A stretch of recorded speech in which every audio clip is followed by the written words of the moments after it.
Greetings, hello, welcome, willkommen. So, I am back for another reading of Stoicism because, who couldn't just use an endless stream of Stoicism in their brain? And it's been a while since I read this book, since I read Epictetus' Discourses, since my last year of undergraduate studies. So, while I remember it all, the main things, the minute details are always very valuable to revisit and to refresh oneself in. So the section that I want to go through today, I haven't fully read through all of it, I've just had a gander and remember it vaguely, but it's essentially about how to struggle with circumstance, essentially, how to deal with the things that arise in some capacity. And the title is, so this is book 1, section 27. So it's called In How Many Ways Impressions Arise and What Aids We Should Provide Against Them. Let's begin. What aid can we find to combat habit? The opposed habit. You hear people commonly saying things like, "He died, the poor man. His father perished, his mother too. He was cut down in his prime and in a foreign land." Lend your ear to different descriptions. Distance yourself from statements such as these. Check one habit with its opposite. Against sophistry, one should have the practice and exercise of rational argument. Against impressions, one should have clear preconceptions, polished and ready at hand. So pretty obvious there, the first bit. It's that, there's kind of a few things going on there, isn't there? I mean, as per always, Epictetus, Jesus. Talking about what we can do to combat habit. And ultimately the answer is the opposed habit, and then he uses these examples of circumstances that we commonly regard as tragic, such as his father perished, his mother died, someone was cut down in their prime, and in a foreign land of whatever significance that is. And he says to lend your ear to different descriptions, to distance yourself from those kinds of statements, from people who talk like that, right? So the reason that you should distance yourself from people who talk like that is in line with our previous discussions, I believe, is that those people are advocating through those statements a non-stoic way of life, a sort of attachment to things that are changing. They're presenting an attitude which is contrary to the nature of existence, right? Because it is perfectly natural and normal and with the sort of way of the world for people to die early, for any of these typically tragic things to happen. It's just, from the Stoics' perspective, it's just a matter of being. It's just too goddamn bad. So the answer though is interesting, because he says when things arise, when such statements arise, one ought to combat them with the opposite impression. But is that what he's saying? I feel like he's mixing two things here, because that last statement, against impressions, one should have clear preconceptions, polished and ready at hand. So I think that goes back to our conclusions from the last Epictetus session, right? Because in line with keeping with one's character, the answer was to already have an understanding of what you want your character to be, so that when you meet with difficult situations in the world, you can reference that person that you've enacted in your head, right?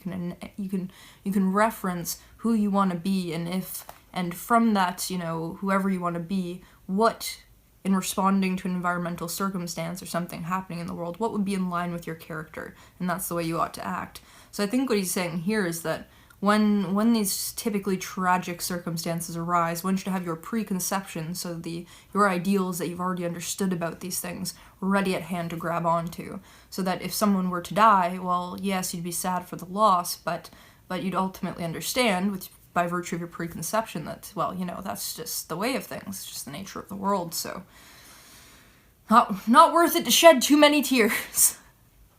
It's so bitter. I kind of like it. Well, of course I like it, not kind of, but that's interesting. But this notion of habit, though, this combat habit. Okay, I get it. So it's a habit, isn't it? Those typical reactions that people have to tragic circumstances, or to anything that's generally negative, that one perceives as being negative. That's a sort of habitual reaction to circumstance, isn't it? We're sort of condition ourselves to feel that way, or something in us naturally perhaps feels that way by virtue of like a non-rational process. And so we form habits, habitual reactions to negative things. Like something bad happens and you think, well, damn, I have to feel bad about this. Like you automatically go into anger. So the way to combat that is again also through one's preconceptions about understanding the nature of things. Okay, next section, moving on. When death appears in evil, we should have ready the fact that it is a duty to avoid evil things, whereas death is necessary and cannot be avoided. I mean, where am I going to get away from it? Maybe I'm not Sarpedon, the son of Zeus, so that I can stay in the same grand manner. I will go and either win the prize for valor myself or give another the opportunity to gain it. The former may be beyond us, but at least the latter is within our reach. And where can I go to escape death in any case? Tell me the country. Give me the name of the people who are safe from death. Where can I get asylum? Provide me with the magic charm. No, I cannot escape death. But at least I can escape the fear of it. Or do I have to die moaning and groaning too? So, again, it's keeping with the same kind of logic. It's continually building on the same logic that we've been discussing, but applied in different circumstances. So part of the reason why we shouldn't fear death, or why we should try to evoke a more reasonable reaction to death when it occurs, or at the prospect of our own death, is that Stoicism grants that there are things that are evil, there are things that are morally wrong, but those are things that we can control from the perspective of Stoicism. But those things that are naturally occurring in some capacity, or the things which are embedded into the sort of structure of our existence, which are unavoidable, these things can't be evil because they're by their nature just a part of the way of being. But I don't know, I feel like that reasoning could get pretty murky applied in different cases. But we'll give them some credit because this is old school. But it's understandable enough. The idea is that it's an inevitable fact of existence, and therefore it can't be evil. It's just a matter of it's a universal condition. And so the reasoning is that, of course, and furthermore, there's no way to get away from it, as, you know, it's inevitable. And so his reasoning is that on account of these things, and on account of the understanding that one can never escape death, what you should realize is that you can't escape the fear of it. That fear, in line with what we were talking about just a few minutes ago, about habitual reactions to things that are perceived as negative, is that the fear of death becomes a fear like that. It's a habitual fear, a fear of the unknown, or a fear of what's to come, a fear of not being. I mean, there are lots of different ways you could conceptualize the fear of death, but the point is that through your preconceptions, through these understandings, that you can train yourself to not be afraid of it anymore. Whether it's your own fear of your own death, or your fear of someone you love dying, or something of that nature. That you can, through your understanding, sort of master it in some capacity, or master your impressions, master your habitual reactions. So, I like that line at the end. Or do I have to die moaning and groaning too?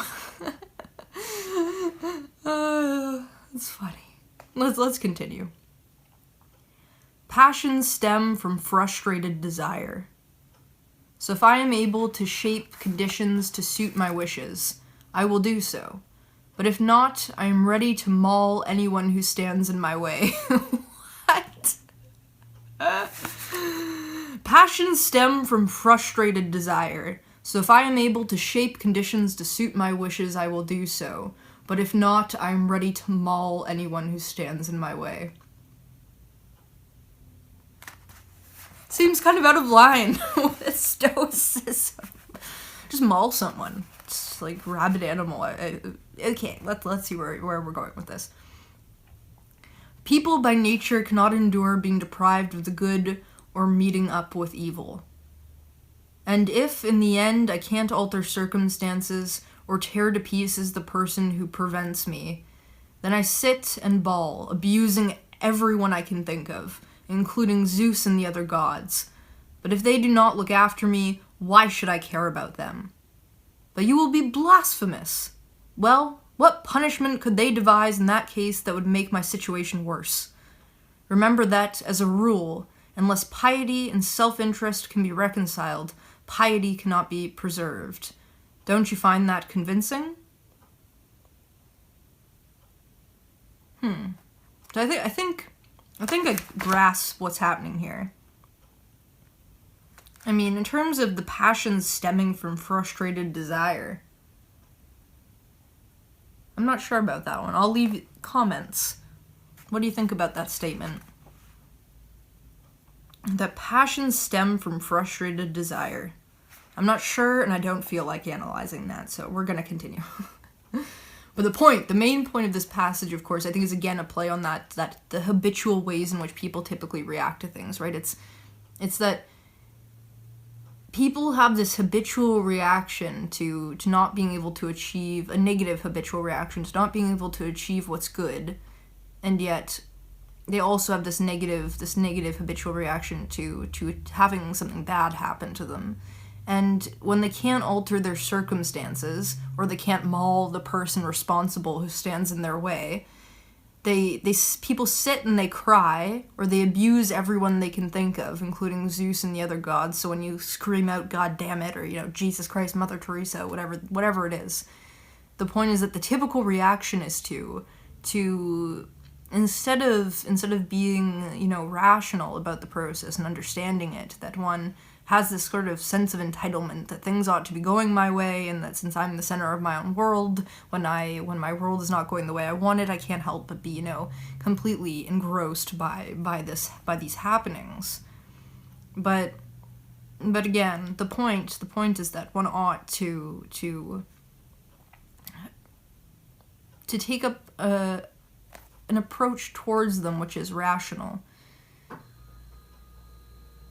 But then this part down at the end. So one of the ways that I took a Stoic course, and like a directed reading course with just me and another professor, and one of the things he let me do for my main papers on Marcus Aurelius and on Epictetus was, for all of the God talk, he let me replace it with allegories, or he let me turn them into allegories, because although they may have, firmly believed in God, these philosophers, the olden philosophers, when they reference them, you can still derive meaning by taking God out of the picture and just making it more, I don't know what the word is, making it more palatable to the non-theist. So my point is, the reason I say that is because I'm not going to interpret this in a sense of God. I'm going to try and interpret it in a sense of, well, let's read it again to get a sense of in what we were going to interpret it. So going back in, so he's talking about how the typical reaction to people, when something goes wrong, they bawl, they abuse everyone they can think of, and then they have a sort of a negative. Well, he says, "For if they do not look after me, why should I care about them?" in reference to the gods. Sorry, thank you. "But you will be blasphemous.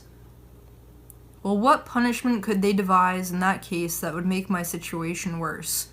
Remember that, as a rule, unless piety and self-interest can be reconciled, piety cannot be observed. Don't you find that convincing?"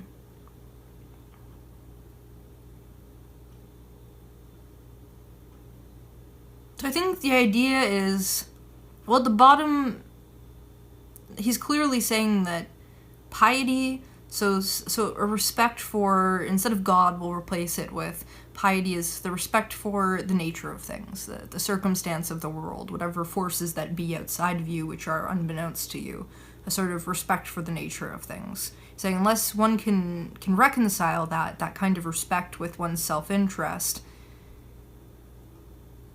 you'll never have a true respect for, you'll never have a true respect for the nature of things if you can't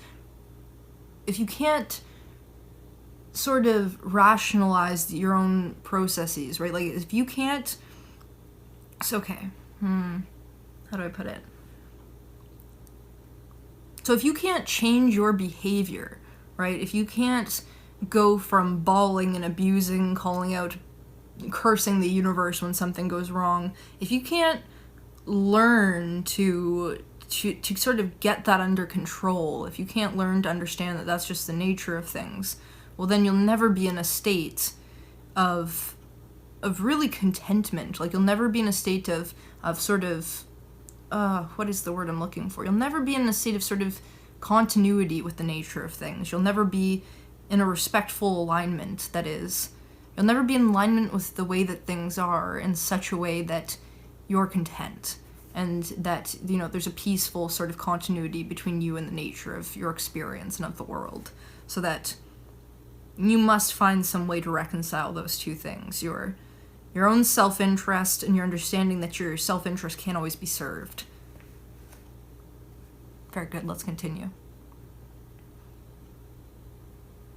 Now, if I had a dispute about property, I would have called a lawyer in to help with my case. What will meet with my needs in this instance? The process of perception, whether it involves the entire body or only a part. This I may not be able to explain, because either alternative seems problematic to me, but that you and I are not the same person, of that I'm quite certain. I mean, when I want to swallow something, I never carry it to your mouth, but my own. And when I want bread, I don't grab a broom, I head straight for the bread like an arrow to its target. And you skeptics who dismiss the evidence of the senses, do you act any differently? Which one of you ever went to the mill when you were in need of a bath? Well, shouldn't we be diligent defenders of convention then, and watchful for any attack on it? Certainly, provided we have the leisure for controversies of this kind. The person who is trembling, upset, and inwardly broken in spirit needs to spend his time differently, though. Okay, so that's... I think this latter portion here is really just a jab at skepticism. It's, like, in terms of deeper philosophical points here, I'm not quite sure.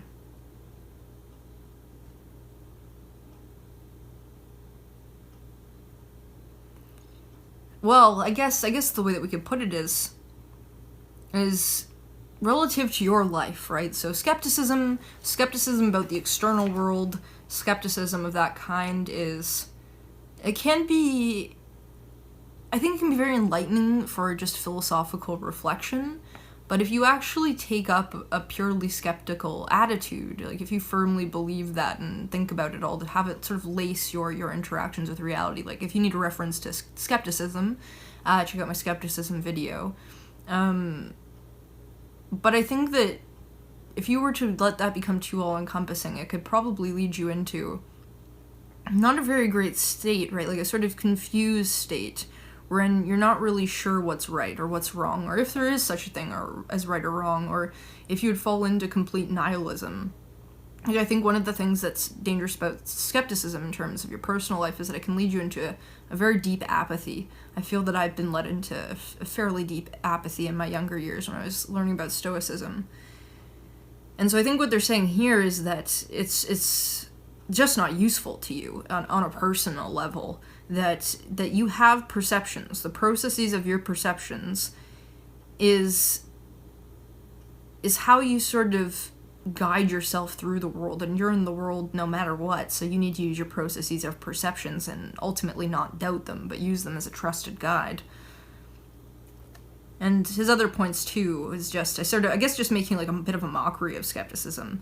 Like, I never carry, when I want to swallow something, I don't put it in your mouth, I put it in my own, which is a recognition of yourself, your own existence in some capacity in the world.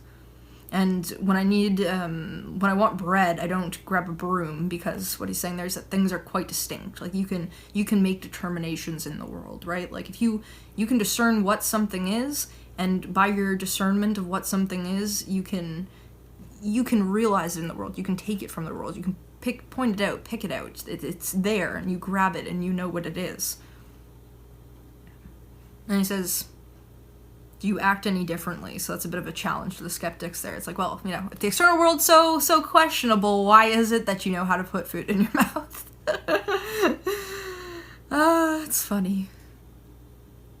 So that's interesting. I mean, it's not completely in line with where we were going here, just sort of out of the blue, just a nice little jab at skepticism. But then this latter portion here, this is a little bit more. Let's reread that last portion. Well, shouldn't we be diligent defenders of convention then, and be watchful for any attack on it? Certainly, provided we have the leisure for controversies of this kind.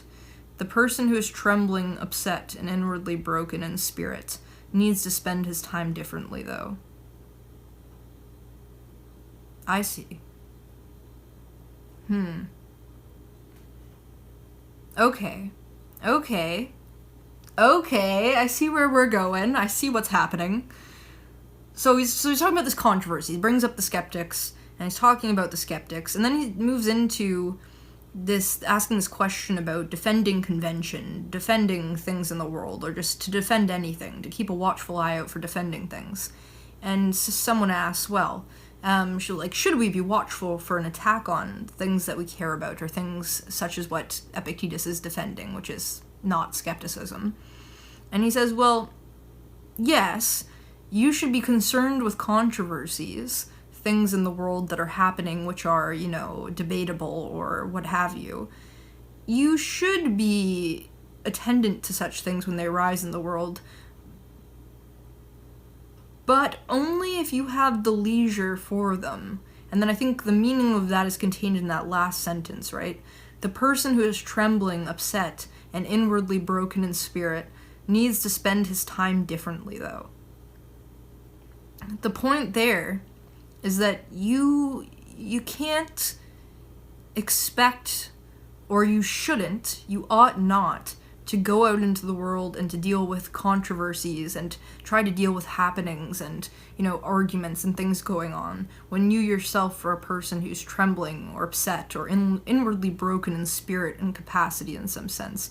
The one who is not a master of themselves, at least to some degree, should spend their time differently, namely, in putting themselves together first, right? It's that you're not going to be successful, or it's not going to do you any good to go out in the world and engage with debate and argument or controversy or whatever it is, whatever's going on. I think you could apply it in a wide range of circumstances. That there's no point. You can do it, but you won't be as effective at doing those kinds of things or engaging in those kinds of happenings until you yourself are not trembling, not upset, and not inwardly broken in spirit, but rather someone who has a concrete understanding of the nature of things and how to act in accordance with them. So by doing that, you'll then be better able to interact in such situations. So I reckon that's that section. That's a short section. I have no idea how long I've been sitting here, though, how long that was. Last time I thought I was sitting there for 10 minutes, and it was 30, So that's that. So our conclusions from this chapter, this section, are essentially that to train oneself, or just sort of to recognize those ways in which one has sort of conditioned habitual reactions to circumstances that aren't actually productive to strengthening oneself. And really what the key to strengthening oneself is to understand the nature of reality and to be content with that nature and to act in accordance with it rather than rebel against it. And to reconcile, you need to find a way to reconcile your own self-interest with the fact that the world will never completely meet up with that. And that it's wrong for you to curse the world. It's irrational. It doesn't make any sense for you to curse the world because your self-interest doesn't always align with the world.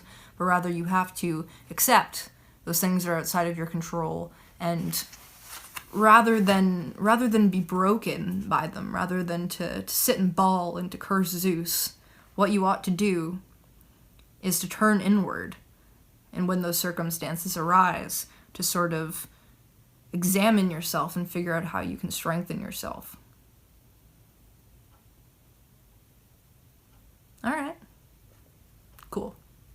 So I will see you next time.